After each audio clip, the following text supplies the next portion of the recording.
The air is thick and humid, a palpable weight pressing down. It clings to you, carrying the scent of damp earth and something indefinably else. As I step cautiously into the narrow alley, each footfall echoes, amplified by the close confines. The sounds of the city fade behind me, replaced by an unsettling quiet. Crumbling concrete walls lean in, weathered and stained, nearly touching above, a claustrophobic embrace. Years of neglect are etched into every surface, blocking out the sky, creating a perpetual twilight.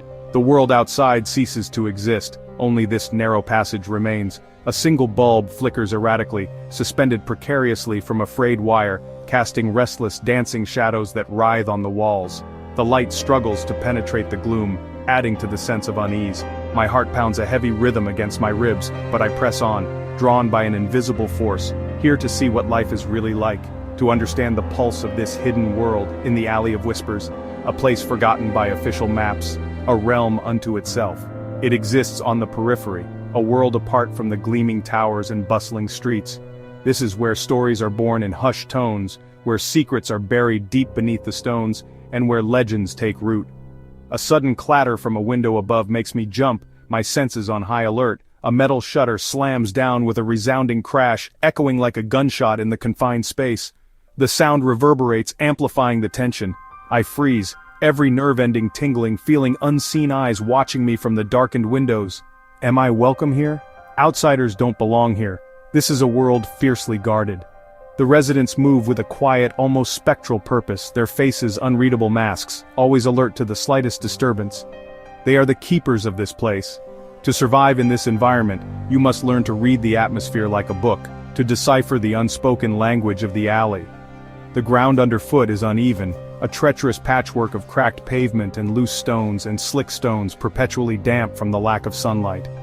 A child's laughter, bright and unexpected, briefly cuts through the heavy tension, a poignant reminder that this is home, a sanctuary for many. Life, in all its messy and beautiful complexity, persists here, stubbornly, against the odds. It's a testament to the human spirit. The challenge and the privilege is to see past the intimidating facade, the layers of grime and suspicion, and find the resilient humanity that thrives in the shadows, the bonds of community that hold this place together. I'm here to listen to the whispers carried on the wind, to explore one of China's most notorious and misunderstood neighborhoods. Danger and community, fear and hope, exist side by side in this delicate ecosystem. I want to peel back the layers of rumor and speculation, to show you the unvarnished reality behind the whispers and the legends. Meet the people who call this place home, who have built lives and families within these narrow walls. Their strength and resilience in the face of adversity is truly inspiring, a testament to the enduring power of the human spirit.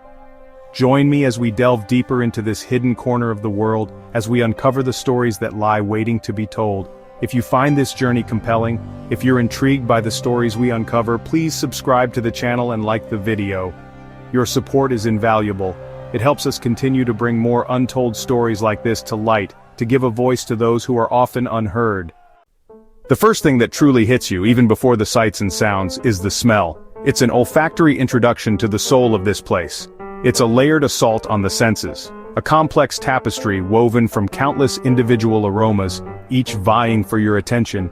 It's a symphony of scents, both pleasant and pungent, that paints a vivid picture of daily life. There's the unmistakable tang of fermented tofu from a street vendor, a polarizing scent that either repels or attracts with equal force. It's a staple here, a testament to resourcefulness and tradition. The smoky allure of grilled meats, sizzling on makeshift barbecues, fills the air with a promise of savory satisfaction. The aroma alone is enough to make your stomach rumble. And the earthy fragrance of drying medicinal herbs, hanging in bundles outside traditional apothecaries, speaks of ancient remedies and holistic healing. These are the smells of wellness, carefully cultivated and preserved. These are the smells of survival, the aromatic fingerprints of a community striving to thrive.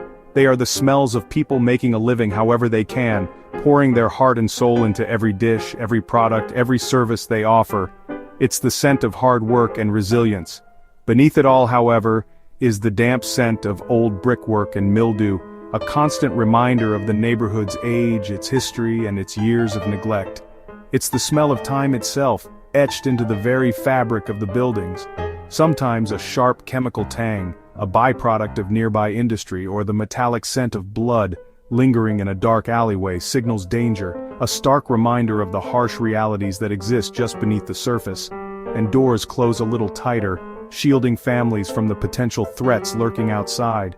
Residents read these scents instinctively. They've learned to decipher the subtle language of the air. The air itself warns of threats, guiding them away from danger, but also whispers of opportunities, leading them towards potential rewards. But then, the comforting aroma of fresh bread wafting from a local bakery, or the crisp, clean scent of laundry brings comfort, a small act of defiance against the grime and grit of the city. It's a constant tug-of-war between hardship and home, a delicate balance between struggle and solace. These scents are a testament, a fragrant record of the lives lived here. To the residents' unwavering determination to carve out normalcy, to create a sense of belonging and community amidst the chaos. In this fragrant conflict, this constant interplay of aromas, the true character of the neighborhood is found, revealed in every breath. Here, even the air tells a story, a complex and compelling narrative woven from the sense of survival, resilience, and hope. The neighborhood's soundscape is as layered as it smells. The day starts with the clatter of mahjong tiles, community heartbeat, social ritual. Street vendors call out, motorbikes rumble, a blacksmith hammers metal. Each sound a story of work and movement. Children shout, oil sizzles, a TV drama plays above, universal sounds of home. These sounds declare that life is lived to the fullest here despite the reputation. As night falls, the symphony shifts. Chatter becomes whispers, sirens wail, glass shatters. Residents listen differently at night, distinguishing friend from stranger by footsteps. The night sounds are a reminder. Stay vigilant, trust your instincts. Here, every sound is a signal, every silence a warning. The streets never truly sleep.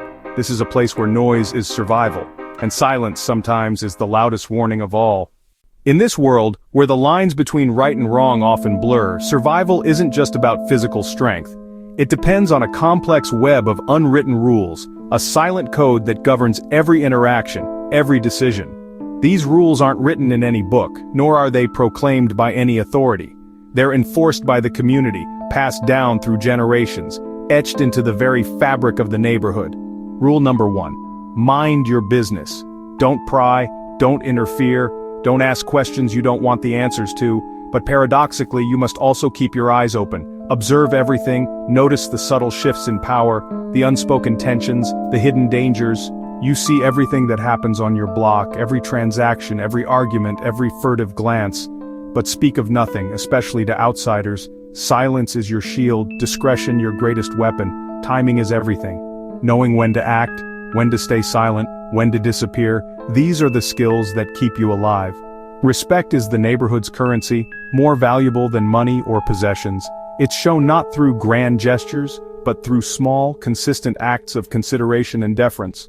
A nod to the vegetable seller as you pass by, acknowledging their presence, their hustle, giving a wide berth for the young men congregating by the warehouse, respecting their space, their unspoken claim to that territory, knowing who to trust, who has earned their stripes through years of loyalty and reliability, and who to avoid, who carries a reputation for violence or deceit. This careful navigation keeps the peace, maintains the delicate balance that prevents chaos from erupting. Territory matters. Every block, every corner, every doorway has an owner, whether declared or understood. Certain corners belong to certain people, claimed through years of presence, through acts of dominance, through unspoken agreements, and invisible lines, boundaries drawn in the dust and etched in the collective consciousness, must not be crossed without permission. Even children learn these rules from a young age, absorbing them through observation, through whispered warnings, through the consequences of disobedience. They learn which alleys are safe havens, places where they can play without fear, and which are off-limits, forbidden zones where danger lurks in the shadows. Reciprocity binds the community together, a system of mutual support that ensures everyone has someone to turn to in times of need. Help given is a debt owed, a promise of future assistance that strengthens the bonds between neighbors. Whether it's watching a child for a few hours, offering a helping hand with groceries, or keeping a secret that could destroy a family, this web of obligation, this intricate network of favors and debts, weaves everyone together, creating a sense of shared responsibility and mutual dependence. It's social insurance, a safety net woven from trust and shared experience. It's what people rely on in a place where official help rarely comes, where the authorities are often seen as distant and uncaring. But owing a favor can be a dangerous thing, a burden that weighs heavily on your shoulders. Because in this world, owing a favor can be as risky as having an enemy, a debt that could be called in at any time, with potentially devastating consequences. Here, survival is a delicate balance of caution, respect, and mutual dependence, a constant negotiation between self-preservation and community obligation.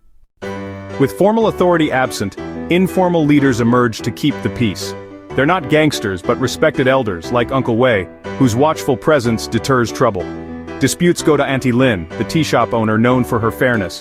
Her authority comes from community respect, not official titles. These guardians mediate conflicts, understanding the neighborhood's tangled relationships. They're the glue holding the community together, but their power has limits. Serious crime brings a code of silence and protection for their own. The line between respected elder and protector of criminals can blur, a necessary compromise for survival. In this world, wisdom and trust are the real law. Despite hardship, hope thrives here in unexpected ways. Young students walk miles for better schools, their parents sacrificing for their future. Small businesses, noodle shops, tailors' workshops are acts of defiance and ambition. Music drifts from windows, a young man's guitar echoing dreams beyond the alley. Beauty blooms in potted plants and murals on crumbling walls. These are not grand gestures but powerful declarations. The residents have not given up. They refuse to let their environment define them. Every act of hope is a small rebellion. Here, dreams are forged in concrete, and hope is as resilient as the people who live here. To understand this place, you must know its history. Families have lived here for generations, descendants of workers left behind by progress. The crumbling buildings are a living museum, each with stories of pride and pain. Elders remember the neighborhood's heyday and its decline, their memories binding the community. But the younger generation is pushing for change, organizing cleanups, starting online forums, using social media to spotlight issues. This creates tension. Elders preach caution, youth demand action. An old proverb warns, the tallest tree catches the most wind, but a young activist counters, if we are all tall trees, we create a forest that shelters everyone. The dialogue between past and future is reshaping the neighborhood's identity. Here, tradition and ambition collide, and something new is emerging. The story of this place is still being written. Life here is a paradox. Danger is real, but so is a unique peace. Residents are hyper-aware, always alert, paying the price for calling this place home. Yet the sense of community is profound. Neighbors know your name, check on you, and look out for each other. This social safety net is more reliable than any official service. Spaces transform. A threatening alley by night becomes a playground by day. Residents reclaim their environment, refusing to surrender to fear. Peace here is born, not of tranquility, but of familiarity and acceptance. They find comfort in the rhythms of daily life and the faces they see every day. As one resident put it, outside I feel lost, here I know the rules, here I am home. In this paradox they find belonging. If one word defines this neighborhood, it's resilience. It's not just survival, it's building, hoping, and finding joy in adversity. This strength is collective, woven from countless acts of courage and kindness. The mother working 2 jobs, the shopkeeper extending credit, teens teaching elders, each is a vital thread. Together, they form a tapestry strong enough to withstand immense pressure. The neighborhood's reputation tells only part of the story. The real story is one of adaptation, community, and refusing to be defined by circumstance. Residents are not victims. They are architects of their world. Whatever the future brings, their resilience will endure. The Alley of Whispers has many more stories to tell, and its voice deserves to be heard.